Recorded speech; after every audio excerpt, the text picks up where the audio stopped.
Assalamualaikum warahmatullahi wabarakatuh. Bagaimana kabarnya anak-anak yang solih dan solihah? Semoga kalian semua tetap dalam keadaan sehat dan selalu dalam lindungan Allah Subhanahu wa Ta'ala.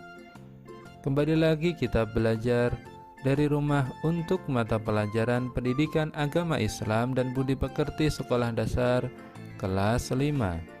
Terlebih dahulu, mari kita berdoa kepada Allah Subhanahu wa Ta'ala agar diberi kemudahan dalam belajar dan mendapatkan ilmu yang bermanfaat.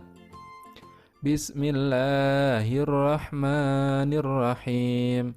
Raditu billahi rabba wa bil islami dina wa bi Muhammadin nabiyya wa rasula.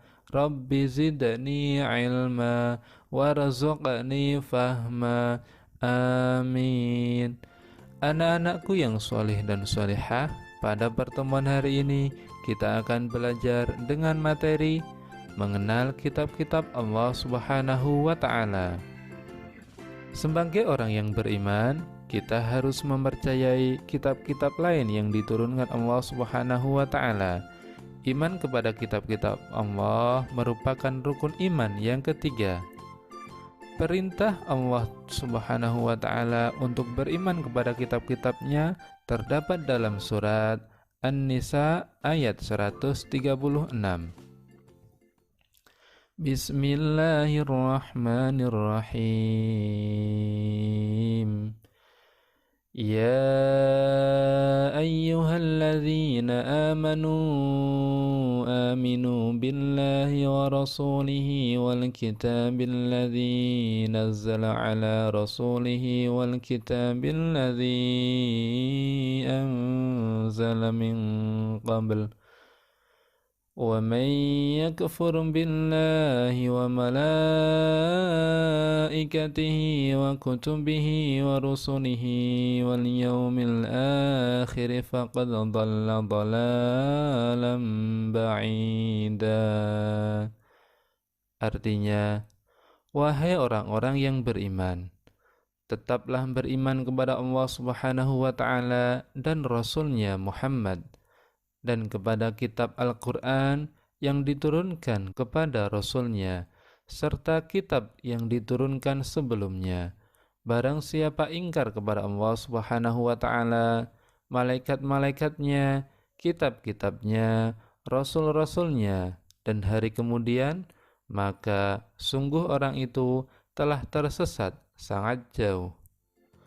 Anak-anakku yang soleh dan solehah, beriman kepada kitab-kitab Allah Subhanahu wa Ta'ala artinya mempercayai dan mengamalkan segala sesuatu yang terkandung di dalam kitab tersebut. Lalu, apa itu kitab Allah? Kitab Allah Subhanahu wa Ta'ala adalah kumpulan firman Allah yang diwahyukan kepada para rasul melalui malaikat Jibril untuk disampaikan kepada umatnya dan dijadikan pedoman atau petunjuk hidup agar selamat dan sejahtera di dunia dan akhirat. Kitab-kitab suci yang diturunkan Allah Subhanahu wa Ta'ala adalah sebagai berikut. 1. Kitab Taurat. Kitab Taurat diturunkan kepada Nabi Musa alaihissalam kurang lebih pada abad 12 sebelum Masehi di daerah Israel dan Mesir. Kitab Taurat menggunakan bahasa Ibrani. Kitab Taurat berisi 10 ajaran perintah sebagai berikut. 1. Hormat dan cintailah Allah yang Maha Esa. 2. Sebutlah nama Allah Subhanahu wa Ta'ala dengan hormat. 3. Sucikanlah hari Sabtu. 4. Hormatilah ibu bapakmu. 5. Jangan membunuh. 6. Jangan berbuat zina. 7. Jangan mendekati atau ingin berbuat zina. 8. Jangan mencuri. 9. Jangan berdusta. 10. Serta jangan mengambil hak milik orang lain. Kitab yang kedua adalah Kitab Zabur. Kitab Zabur diturunkan kepada Nabi Daud alaihissalam ketika beliau menduduki tahta sebagai Raja Bani Israel pada abad 10 sebelum Masehi di tanah Kanaan. Zabur dalam bahasa Arab disebut Mazmur yang artinya nyanyian. Kitab Zabur berisi 150 nyanyian yang mengungkapkan kisah Nabi Daud alaihissalam. Kisah tersebut meliputi permohonan ampun atas dosanya, sukacita kemenangannya atas musuh, dan kemuliaan Allah Subhanahu wa Ta'ala. Yang ketiga adalah Kitab Injil. Kitab Injil diterima oleh Nabi Isa alaihissalam sekitar abad 1 Masehi di Yerusalem. Dalam bahasa Yunani, Injil berarti kabar selamat, pelajaran yang baru, atau kabar gembira. Secara umum, isi pokok dari kitab Injil yaitu perintah kembali pada tauhid yang murni, ajaran yang menyempurnakan kitab Taurat, pembenaran terhadap kitab-kitab Allah Subhanahu wa Ta'ala yang diwahyukan sebelumnya, serta ajaran agar hidup sederhana dan menjauhi sifat tamak. Kitab yang terakhir adalah Kitab Al-Quran. Kitab Al-Quran mulai diturunkan kepada Nabi Muhammad SAW pada abad 6 Masehi di Mekah. Peristiwa turunnya ayat Al-Quran atau dikenal dengan Nuzulul Quran terjadi pertama kali ketika Nabi Muhammad SAW menyendiri di Gua Hira, Mekah. Turunnya Al-Quran menandai awal diangkatnya Nabi Muhammad SAW sebagai Rasulullah atau utusan Allah Subhanahu wa Ta'ala. Usia beliau saat itu genap 40 tahun. Al-Quran terdiri dari 114 surat terbagi dalam 30 juz dan 6.236 ayat. Al-Quran diwahyukan kepada Nabi Muhammad dengan berangsur-angsur selama 22 tahun, 2 bulan, dan 22 hari.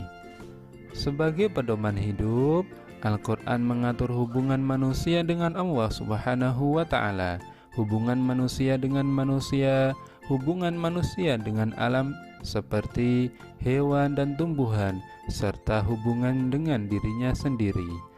Al-Quran menyempurnakan seluruh hukum-hukum Allah Subhanahu wa Ta'ala yang terdapat dalam kitab-kitab yang diturunkan sebelumnya. Ia diturunkan untuk seluruh umat manusia sebagai rahmat bagi semesta alam, atau disebut juga rahmatan lil alamin. Anak-anakku yang soleh dan soleha, materi selanjutnya adalah kitab Allah Subhanahu wa Ta'ala membawa ajaran terpuji. Pertama, ajaran terpuji kepada Sang Pencipta, yaitu Allah Subhanahu wa Ta'ala. Perhatikan gambar berikut ini. Ada seorang anak sedang melakukan ibadah sholat. Kemudian ada anak sedang berdoa kepada Allah Subhanahu wa Ta'ala dengan mengangkat tangan. Hal tersebut merupakan salah satu ajaran terpuji atau berperilaku kepada Allah Subhanahu wa Ta'ala. Yang kedua, ajaran terpuji kepada sesama manusia. Perhatikan ilustrasi gambar berikut ini.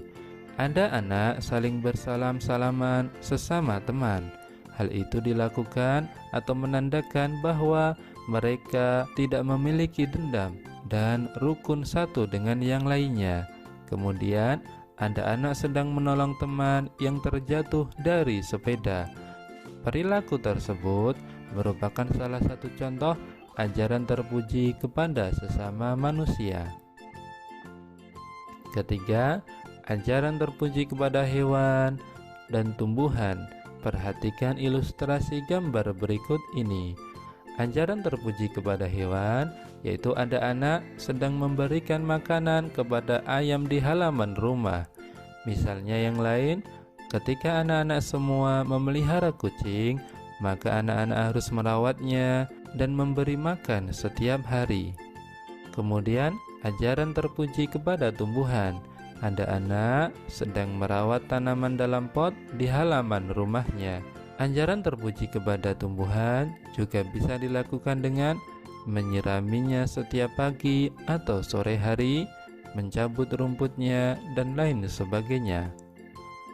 Keempat, anjuran terpuji kepada diri sendiri. Perhatikan ilustrasi gambar berikut ini. Ada anak laki-laki sedang memotong kuku.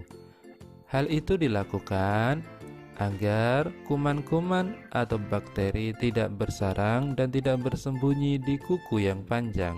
Jadi anak-anak semua, jika kalian memiliki kuku yang panjang, mari segera dipotong. Hal tersebut menunjukkan anak-anak memiliki perilaku terpuji kepada diri sendiri. Gambar selanjutnya, ada anak perempuan sedang berhias hendak berangkat ke sekolah.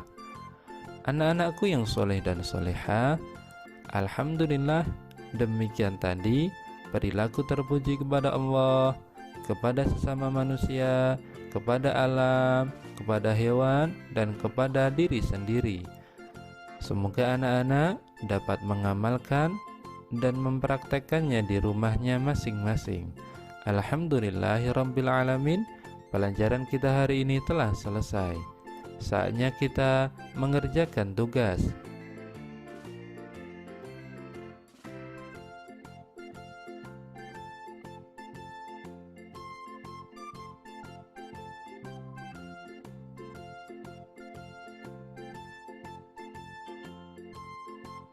Selamat mengerjakan dan tetap jaga kesehatan. Mari kita akhiri dengan berdoa. Subhanakallahumma wa bihamdika asyhadu an la ilaha illa anta astaghfiruka wa atubu ilaik. Wassalamualaikum warahmatullahi wabarakatuh.